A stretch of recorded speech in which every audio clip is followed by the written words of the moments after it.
Vamos a tratar de respirar, porque estoy con el ministro del Ambiente y el ambiente tiene que mejorar para mi nariz. Muchas gracias por estar con nosotros y mil disculpas por el resfrío. No, por favor. Sé que sus primeros días han sido bastante movidos y bastante duros.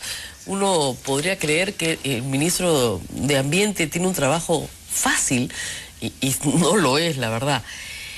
Primera pregunta, ¿qué valor tiene un estudio de impacto ambiental en el Perú? Después de que ustedes desde la Sociedad Peruana de Derecho Ambiental han luchado tanto porque tengamos estudios de impacto ambiental. Parece que hoy no valen nada. Claro, y es importante que recuperen su fortaleza, porque el estudio de impacto ambiental es el instrumento de gestión ambiental más importante de un país. Porque hay que considerar que es por excelencia el instrumento preventivo, es justamente el que te dice, esta es la línea base, voy a desarrollar esta actividad tiene estos impactos y así los voy a minimizar. Entonces hay que reforzar. Vamos a contarle un poquito a la gente. Hace 20 años recién apareció el Código de Ambiente. Correcto. No habían estudios de impacto ambiental. Previo a eso no había ni uno. Ni uno. No. ¿Desde cuándo tenemos en el Perú estudios de impacto ambiental, más o menos? Efectivamente, el Código del Medio Ambiente es la primera norma que incorpora la figura del estudio. A través de una lista, dice qué actividades están sujetas al estudio. El año 91, un decreto legislativo de fomento a la inversión privada dice que los sectores se encargarán. Y entonces, a partir del año 91, cada sector empieza a identificar qué actividades estaban sujetas a estos estudios. El primero en hacerlo fue el Ministerio de Energía y Minas, y lo hizo para un reglamento de protección ambiental para actividades minero-metalúrgicas del año 93. Entonces, estudios de impacto ambiental exigibles en el Perú por primera vez a través de una norma sectorial el año 93. Y luego se han ido regulando, ¿no es cierto? De ahí se ha ido regulando porque se dicta el año 2001 una ley del Sistema de Evaluación de Impacto Ambiental que, curiosamente, estas normas es una ley que tuvo la vigencia suspendida por 8 o 9 años. Imagínate. Recién se reglamenta el año 2009. Y el año 2009 se dispone, y eso es algo que en mi gestión sí quiero avanzar, que cada sector en un plazo de 150 días o 180, ahora no recuerdo exactamente, pero igual están vencidos, debía adecuar sus normas sectoriales a la nueva ley del Sistema de Impacto Ambiental, cosa que lamentablemente hasta la fecha ningún sector ha hecho. O sea, para que la gente entienda que desde el punto de vista de la lucha por la institucionalización de los estudios de impacto ambiental, ha habido un trabajo de 20 años. Así es. O sea, no es un invento de las empresas mineras, como lamentablemente las encuestas de apoyo revelan. Hay un trabajo de 20 años y además hay otros estudios que son importantísimos. Una empresa minera, la regulación minera es interesante, la regulación minera, y además así es como debe ser en los países. Tienes regulaciones ambientales para regular el pasado. Hay minería del pasado que te deja impactos y para eso existen las leyes de pasivos ambientales, que lo que buscan es que ese residuo que no está recibiendo un tratamiento porque la empresa ya cesó, sea mantenido, estabilizado física y químicamente. Para las empresas del presente tienes los reglamentos ambientales y efectivamente los CIAs son el instrumento central. Pero hay también para controlar el futuro y ese es el plan de cierre de minas. Claro. La idea es que una empresa, y para los televidentes es importante decirles que un plan de cierre de minas es también un instrumento preventivo, porque no es un instrumento que se presenta cuando cierro, se presenta al inicio. Y la idea es que las actividades que tú desarrolles vayas a su vez cerrándolas ordenadamente para que cuando ceses tu operación todo esté estabilizado adecuadamente. Por ejemplo, Yanacocha, que va a cerrar en 7 años... tiene que tener un plan de cierre de minas. Así es. Y lo interesante de la ley de plan de cierre de minas es que divide el cierre en 3 etapas. Te dice, mientras tú operas, a su vez estás cerrando. Eso se llama cierre progresivo. La segunda etapa se llama cierre final, que es cuando vas a cesar, y la tercera etapa se llama post-cierre. Y lo que te dice la ley, y eso es lo interesante porque creo que fue una ley bastante buena, es que la segunda y tercera etapa, es decir, cuando vas a cesar para adelante, tiene que ser respaldado con una garantía, que puede ser un fideicomiso, una carta fianza u otras del sistema financiero. Con la idea que si alguien luego quiere exonerarse o irse por la libre y no cumplir, el Estado ejecuta la garantía y cumple con la remediación que aquel que debía hacerlo no la hace. Todo esto está regulado ya, todo esto se viene aplicando. El proceso para elaborar el estudio de impacto ambiental de Conga ha durado 2 o 3 años. Se ha consultado a las comunidades que el ministerio señaló debían haberse consultado. Efectivamente, el pago se hace a una empresa, no cualquier empresa, no tu primo, como dijo una periodista. Sin embargo, la gente no les cree. A pesar de que cumples todos los requisitos de ley. Sí, y efectivamente hay un registro de empresas consultoras, y este registro de empresas consultoras es un mandato que vino desde el año 90.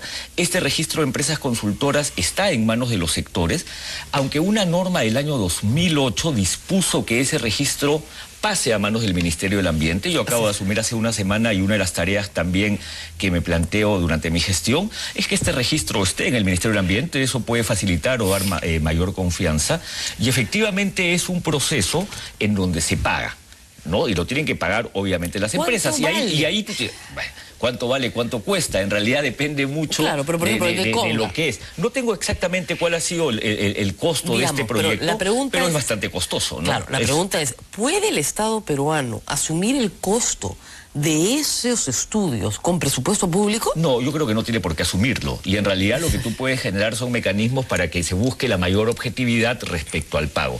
Y ese es un tema en el que vamos a trabajar, porque cuando yo hablo de que hay que fortalecer el sistema de evaluación de impacto ambiental, lo primero que hay que decirle al televidente es que la evaluación de impacto ambiental es un proceso de muchas etapas. Y entonces uno puede mirar de todas las etapas donde establezca una mayor fortaleza. Segundo, es un proceso que reconoce categorías, y estas categorías están en función al riesgo. Entonces hay declaración de impacto ambiental, estudio de impacto ambiental semidetallados y estudio de impacto ambiental detallado. Y entonces, si yo pretendiese que todo esto pase al MINAM, lo que voy a generar es un atoro de gestión, porque es imposible ver desde el estudio de impacto ambiental o declaración de impacto ambiental de un grifo hasta el estudio de impacto ambiental detallado de un pozo petrolero, porque no tiene sentido pasar todo esto a un solo ministerio. En el caso de Conga son 15 tomos. Sí.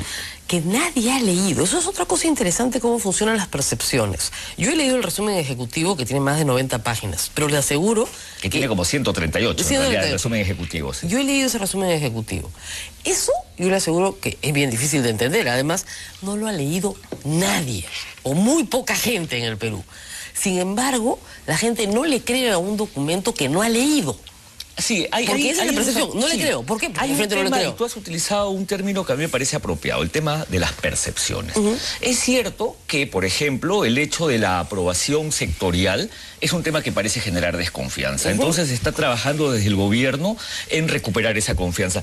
Mira, aquí hay un tema que es bien interesante. Conga, el conflicto alrededor de Conga se basa en la desconfianza de la información.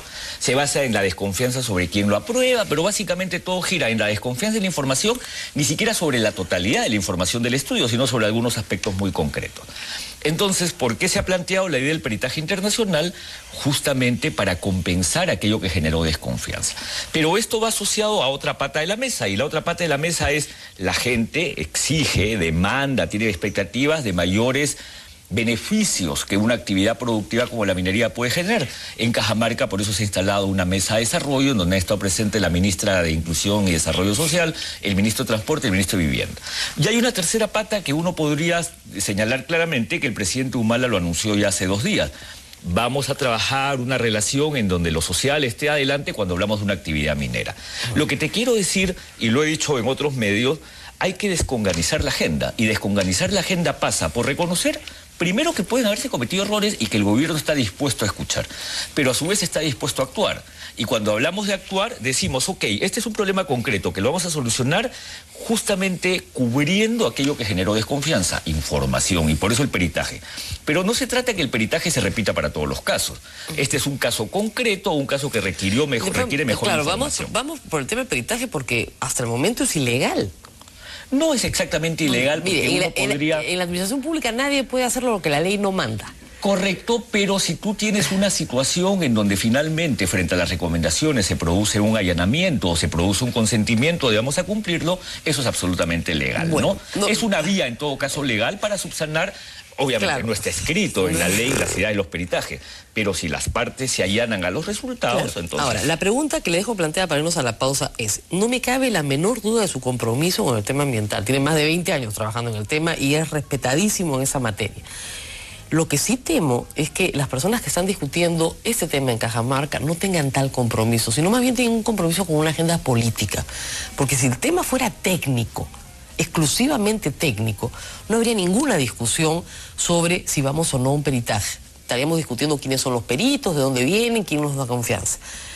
¿Usted cree que para la gente que está protestando en Cajamarca, no le digo la población, sino los dirigentes, usted estaba ayer allá, el señor Santos, el señor Saavedra, ¿Este es un tema técnico de preocupación legítima ambiental o es un tema político? Vamos a parar ahí. A la pausa. Vamos a la pausa y regresamos. Okay.